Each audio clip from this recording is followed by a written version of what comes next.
नमस्कार साथियों, आशा करती हूँ आप सब बहुत अच्छे होंगे। स्वागत है आपका मुगल हिस्ट्री के लेक्चर नंबर 3 के पार्ट 2 में। पिछले लेक्चर में अकबर द्वारा किए गए मिलिट्री एक्सपेडिशंस की चर्चा करी थी। इस लेक्चर में उनके द्वारा किए गए कंस्ट्रक्शन वर्क और नवरत्नों की बात करेंगे। नवरत्नों में अकबर के कोर्ट में तानसेन, बीरबल, अबुल फैजल, फैजी, टोडरमल, अब्दुर रहीम, खाने खाना, हकीम हुकाम, मुल्ला दो प्याजा और मान सिंह थे। सबसे पहले चर्चा करेंगे तानसेन के बारे में। तानसेन का असली नाम रामतनु पांडे था। म्यूजिकल एजुकेशन ग्वालियर यूनिवर्सिटी से ली थी। इससे पहले वो रीवा के रूलर रामचंद्र देव के दरबार में दरबारी थे। तानसेन के पहले गुरु हरिदास थे, दूसरे गुरु मोहम्मद गोस थे। मोहम्मद गोस से वो बहुत प्रभावित थे और उन्होंने इस्लाम धर्म कबूल कर लिया। तानसेन को कंठाभरण वाणी विलास का टाइटल मिला था। ध्रुपद फॉर्म ऑफ सिंगिंग उन्होंने इन्वेंट करी थी। राग की मल्हार, मियाँ की टोडी, मियाँ की सारंगी उनके कुछ राग हैं। तानसेन का टॉम्ब ग्वालियर में स्थित है। अब बात करेंगे बीरबल की। बीरबल का रियल नेम महेश दास था। इनको अकबर के द्वारा राजा का टाइटल मिला था। बीरबल अकबर के एडवाइजर थे, उनके बहुत करीब थे। बीरबल की मौत यूसुफजई के रिवॉल्ट के दौरान हो गई थी। अब बात करेंगे अबुल फजल के, जिनका जन्म नागौर में हुआ था और शेख मुबारक नागौरी के ये बेटे थे और दीन-ए इलाही के प्रीस्ट थे। शेख मुबारक नागौरी वही हैं जिन्होंने अकबर के मज़ार पर साइन करे थे। अबुल फजल ने अकबर की आत्मकथा अकबरनामा भी लिखी थी। आइन-ए-अकबरी भी लिखी थी। आइन-ए-अकबरी के 5वें भाग में उन्होंने खुद के बारे में भी लिखा है। 1602 में वीर सिंह बुंदेला जहांगीर के कहने पर अबुल फजल की हत्या कर देते हैं। चर्चा करते हैं फैजी के बारे में। फैजी अबुल फजल के भाई थे और अकबर के दरबार में शाही कवि थे।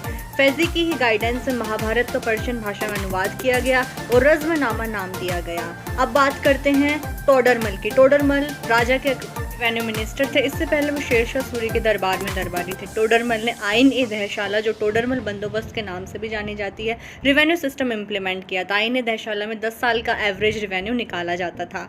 इसके बाद बात करेंगे अब्दुर रहीम खाने खाना के, जो बैरम खां के पुत्र थे और जहांगीर के गुरु भी थे। हिंदी के बहुत बड़े स्कॉलर थे।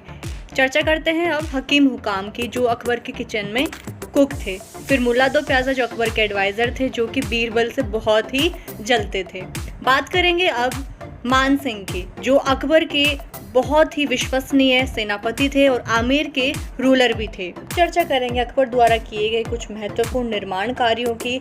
अकबर ने दिल्ली में हुमायूं का मकबरा बनवाया था। दरअसल अकबर की सौतेली महाजी बेगम के कहने पर इसका निर्माण करवाया गया था, जो चारबाग शैली में निर्मित है। चारबाग शैली का अर्थ बीच में कोई इमारत बनाई जाती है, उसके चारों तरफ बगीचे बनाए जाते हैं और बीच में चैनल बनाए जाते हैं, जो बहुत ही सुंदर होता है। आर्किटेक्ट मकबरे के मिर्जा गियास बेग थे और पहली बार भारत में बाबर ने चारबाग शैली का इंट्रोडक्शन किया था। फतेहपुर सीकरी शहर को भी अकबर ने ही बसाया था और वहीं पर बुलंद दरवाजा का निर्माण करवाया था, जो बहुत ही विशाल और सुंदर दरवाजा है।